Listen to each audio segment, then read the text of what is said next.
আরও একটা world cup যেন খেলতে পারি। আমি আর রোহিত শর্মা হয়তো দি অনলি টু প্লেয়ার। একজন সংসদ সদস্যের নাকি ক্রিকেটারের কাজটা কঠিন। এখন শুরু করেছি ক্রিকেট খেলাটা যে এতদিন খেলতে পারবো প্রথমত, দ্বিতীয়ত প্রথম বিশ্বকাপ থেকে শুরু করে এই বিশ্বকাপ পর্যন্ত যতগুলো টি-20 ওয়ার্ল্ড কাপ হলো সবগুলোতেই পার্টিসিপেট করতে পারছি। সো আমার জন্য এটা গর্বের এবং আনন্দের। অ্যাট দি সেম টাইম যেহেতু দেশকে রিপ্রেজেন্ট করছি, অনেক ভালো লাগার একটা জায়গা আছে। আমি আর রোহিত শর্মা হয়তো দি অনলি টু প্লেয়ার যারা এই সবগুলো টি-20 ওয়ার্ল্ড কাপ খেলেছে। আশা করবো যে আরও একটা ওয়ার্ল্ড কাপ যেন খেলতে পারি। তার আগে এই ওয়ার্ল্ড কাপে যেন পারফরমেন্সটা অনেক ভালো থাকে, বাংলাদেশ যেন অন্যান্য যে কোনো টি-20 ওয়ার্ল্ড কাপের থেকে বেটার রেজাল্ট করে আসতে পারে।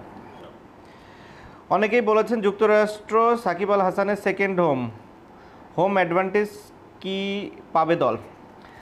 আমার সেকেন্ড হোম সেটা ঠিক আছে, হোম অ্যাডভান্টেজ পাবে কি না বলাটা মুশকিল, কিন্তু আমার মনে হয় পাবে। ওয়েস্ট ইন্ডিজ ও আমেরিকা দুইটা জায়গায়, এর আগে আমরা ফ্লোরিডাতে যখন খেলেছি তখনও বাংলাদেশ ভালো করেছে।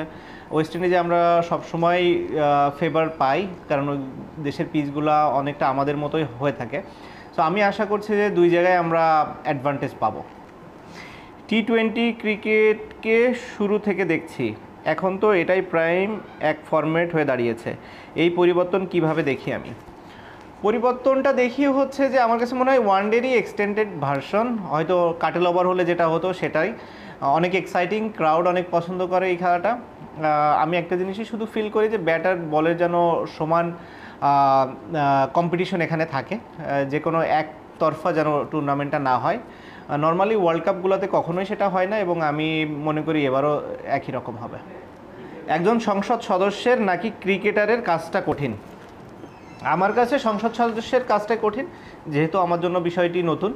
ক্রিকেট যেহেতু আমি প্রথম থেকে খেলে আসছি, আমার কাছে অনেক স্বাচ্ছন্দ্য লাগে ক্রিকেট খেলাটায়, যেহেতু ছোটোবেলা থেকেই এটার সাথে আমি জড়িত। সো আমার কাছে আপনি যদি বলেন অ্যান্সার দিতে, সংসদ সদস্য হওয়াটাই আমার কাছে মনে হয় একটু ডিফিকাল্ট। প্রচুর বাংলাদেশি দর্শক সেখানে ওয়েট করছে, আশা করি তারা পূর্ণ সমর্থন দিবে আমাদেরকে, এবং তাদের এই সাপোর্টটা আমাদের কাজে আসবে এবং আমরা ভালো রেজাল্ট করতে সক্ষম হব। আর আমার নামের পাশে আমি কিছু দেখতে চাই না, একটা জিনিসই চাই, যেন বাংলাদেশের হয়ে কন্ট্রিবিউট করতে পারে, এই ওয়ার্ল্ড কাপে যেন বাংলাদেশের হয়ে ভালো কিছু করতে পারে।